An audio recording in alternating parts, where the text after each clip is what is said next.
Untuk itu, kepada teman-teman pemilih, pastikan Anda telah terdaftar di Disdukcapil Kabupaten Karanganyar.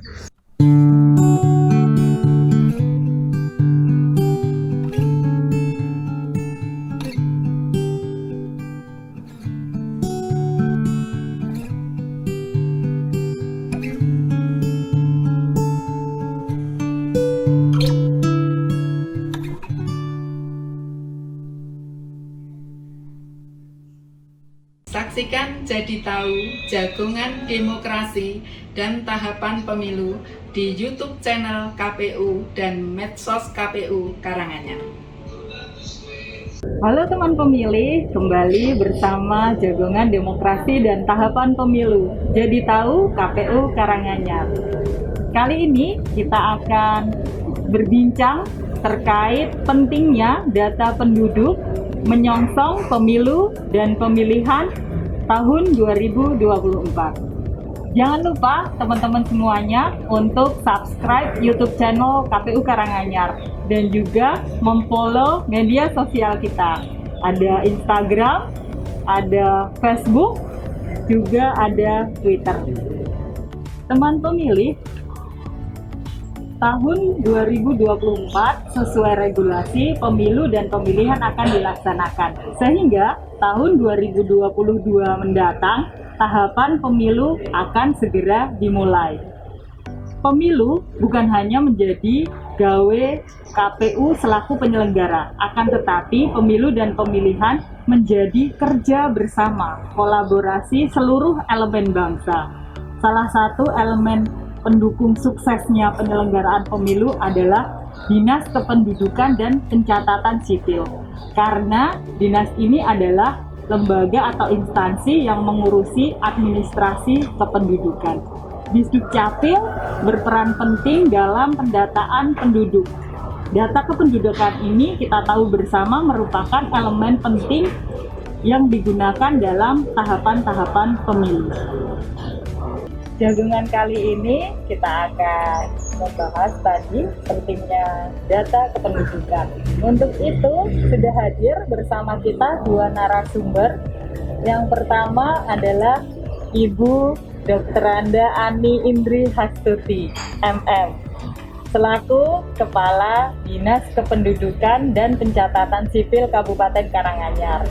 Dan juga hadir Divisi Teknis Penyelenggaraan KPU Karanganyar, Muhammad Maksum, SOS MM. Assalamualaikum. Waalaikumsalam. Mas Maksum. Waalaikumsalam. Alhamdulillah, sehat ya? Alhamdulillah. Sehat. Mas Maksum, tahun 2022 tahapan pemilu akan dimulai ya. Ini kan data kependudukan itu merupakan elemen penting tadi dari yang ikut menyokong dalam proses-proses tahapan pemilu. Sebenarnya apa saja sih di mana saja data kependudukan ini digunakan dalam tahapan-tahapan pemilu?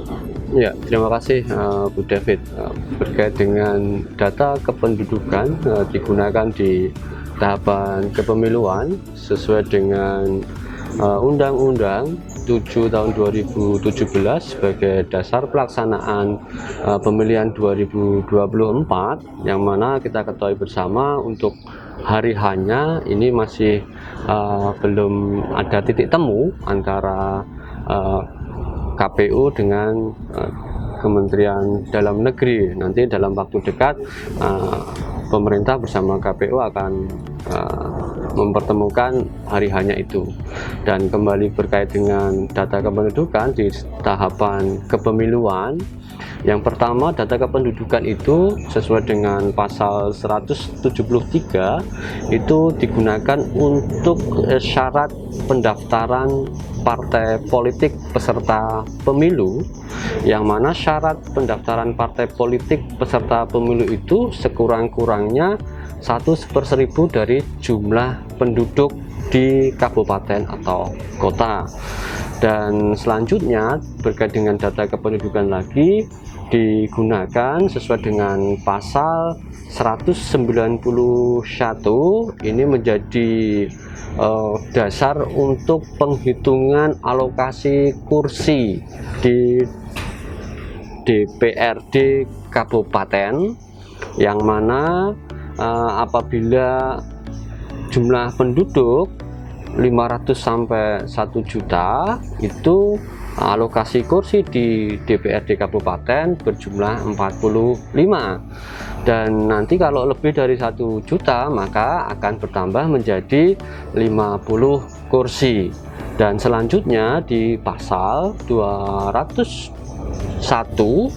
data kependudukan dipakai oleh KPU dalam hal penyusunan daerah pemilihan dengan menggunakan data agregat kependudukan tiap kecamatan, yang mana itu nanti dari jumlah alokasi kursi DPRD akan didistribusikan di sejumlah dapil yang nanti disusun oleh KPU berdasarkan data agregat kependudukan.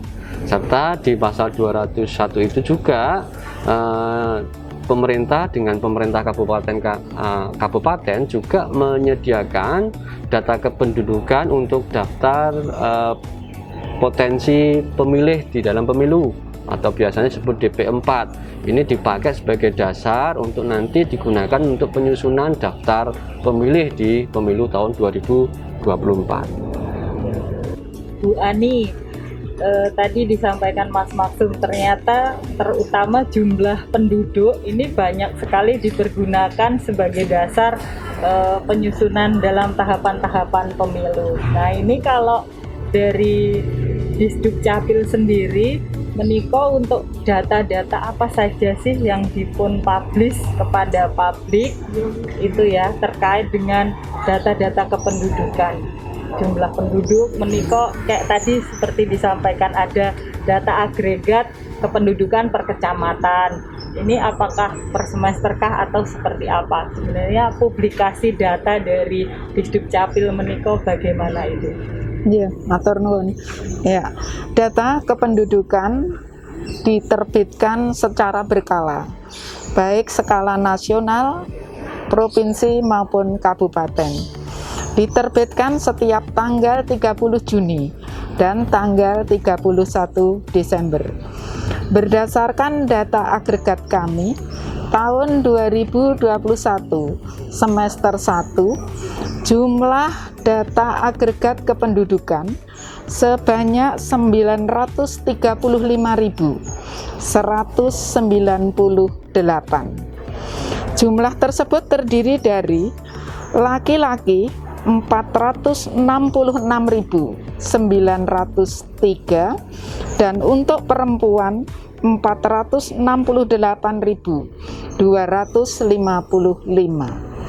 Data yang diterbitkan oleh Dinas Kependudukan itu berisi tentang jumlah penduduk, kemudian komposisi jumlah penduduk berdasarkan agama, berdasarkan pekerjaan, berdasarkan status perkawinan, dan berdasarkan komposisi kelompok umur, dan lain-lain berdasarkan data kependudukan yang ada.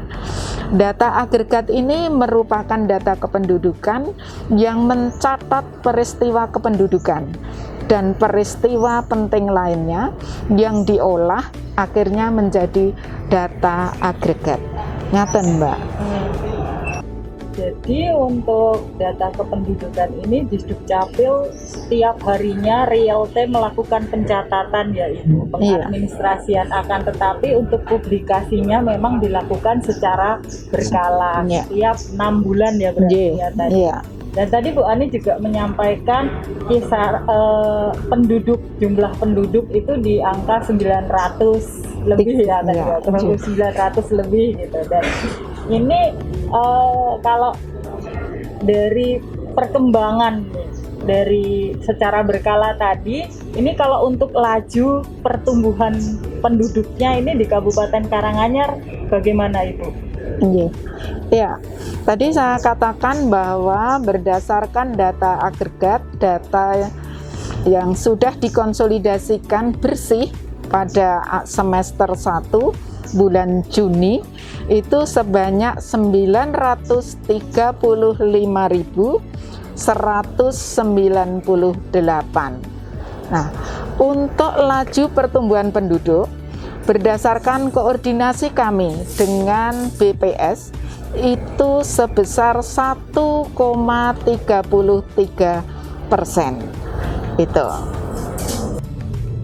Kembali ke Mas Maksum nih. Tadi Bu Ani sudah menyampaikan jumlah penduduk Karanganyar, data agregat ini kemarin semester 1 ini di tahun 2021 935.198 jiwa orang dengan laju pertambahan penduduk adalah 1,33% per tahunnya. Nah, ini implikasinya di dalam tahapan-tahapan pemilu yang tahun 2022 nanti insya Allah akan segera dimulai, itu seperti apa nih Mas Maksum? Ya, untuk mengenai tahapan pemilu yang mana kita ketahui bersama tahun 2022 itu nanti pemilihan umum 2024 akan dimulai. Jadi hitungannya dimulai itu adalah minimal 20 bulan itu tahapan awal pemilihan umum dimulai. Maka dari itu berkait dengan data kependudukan, kalau melihat tahapan kepemiluan itu ada tahapan pendaftaran partai politik di tahapan awal itu. Di tahapan pendaftaran partai politik yang mana jumlah penduduk menjadi bagian untuk ukuran syarat keanggotaan setiap partai politik untuk lolos menjadi peserta pemilu. Maka dari itu nanti kalau melihat perkembangan lajur tadi, KPU nanti tidak langsung mengambil data itu di Dinas Kependudukan dan Pencatatan Sipil, namun ini hasil dari turunan ya data kependudukan dari KPU RI, dan KPU RI itu mendapatkan dari Kemendagri berkait dengan data kependudukan. Dan melihat waktu pendaftaran partai politik dimungkinkan nanti di pertengahan, kalau melihat entah itu di bulan Februari atau Mei ya, tahapan hari H kepemiluan ini kan masih belum ketemu. Jadi dimungkinkan di pertengahan 2022 itu ada namanya tahap pendaftaran partai politik. Dengan begitu maka nanti minimal jumlah penduduk di akhir 2021 ini menjadi bagian dasar untuk pengukuran jumlah minimal keanggotaan, yang mana itu 1/1000 dari jumlah penduduk di kabupaten atau kota di Indonesia. Jadi misalkan tadi ya Karanganyar jumlah penduduknya 900, ini misalkan gitu 900.000, berarti 1/1000 kali 900.000. Jadi minimal partai politik keanggotaannya di Kabupaten Karanganyar harus mencapai 900 orang gitu ya Mas Maksum. Jadi hitungannya nanti seperti itu, dan minimal amannya itu di angka 1000. Jadi 1/1000-nya gitu, 1000 atau 1/1000 ya. Kalau lebih dari kurang dari 1 juta itu nanti hitungannya adalah 1000. Jadi 1000. Tapi kalau lebih dari 1 juta itu nanti hitungannya 1/1000. Ini menjadi dasar untuk syarat minimal keanggotaan partai politik di tingkat kabupaten. Tuh. Bu Ani, tahun 2020 kemarin BPS melaksanakan sensus penduduk dan hasilnya pun sudah dirilis ke publik. Apakah ada perbedaan antara sensus BPS dengan data dari Disdukcapil? Iya. Sensus penduduk dilakukan pada tahun 2020. Per Juni 2020 Hasil dari sensus penduduk sebesar 931.963. Untuk laki-laki sebesar 464.784. Sedangkan untuk perempuan itu 457.179 jiwa. Tadi yang saya katakan adalah kondisi data kependudukan di Juni 2021. Tentu saja ada perbedaan antara BPS dengan kami karena ada selisih 1 tahun. Kemudian dari sisi pencatatan, kalau Dinas Kependudukan adalah keadaan penduduk secara de jure, sedangkan untuk BPS adalah de facto. Jadi selisih 3.535 itu memang mungkin. Itu. Dari perbincangan tadi, ternyata bahwa data kependudukan ini sangat penting ya, karena digunakan untuk berbagai hal, terutama dalam kaitannya dengan pemilu dan juga pemilihan. Nah ini Bu Ani, mohon himbauan kepada warga Karanganyar nih, untuk sadar dan lebih tertib dalam pengadministrasian data-data kependudukannya. Monggo Bu Ani. Iya, dalam rangka tertib administrasi kependudukan, Dinas Kependudukan dan Pencatatan Sipil saat ini sedang giat-giatnya untuk melakukan program GISA, Gerakan Indonesia Sadar Administrasi Kependudukan. 2 poin yang paling penting dalam GISA ini adalah agar seluruh penduduk sadar memiliki dokumen kependudukan dan setiap penduduk sadar untuk memutakhirkan data kependudukan. Untuk itu, kepada teman-teman pemilih, pastikan Anda telah terdaftar di Disdukcapil Kabupaten Karanganyar dan keluarga Anda juga sadar memiliki dokumen kependudukan. Yang tidak kalah penting, apabila di keluarga Anda ada yang sudah pindah maupun meninggal, laporkan segera ke Disdukcapil Kabupaten Karanganyar sehingga nanti pada saat pencatatan pemilih tidak ada lagi data yang orang meninggal masih tercatat, orang pindah masih tercatat, dan mereka yang sudah 17 tahun belum tercatat di KPU. Untuk itu sekali lagi, ayo sadarlah memiliki dokumen kependudukan dan memutakhirkan data kependudukan agar kita bisa membantu KPU memudahkan mencatat data pemilih. Terima kasih. Teman pemilih, demikian tadi jagongan demokrasi dan tahapan pemilu kita. Tetap jaga protokol kesehatan agar kita semua sehat. Semoga jagongan hari ini bermanfaat. Jalan-jalan ke Karanganyar, jangan lupa membeli roti. Agar semua lancar, jangan lupa untuk sadar administrasi. Sampai bertemu di Jadi Tahu edisi berikutnya. Wassalam.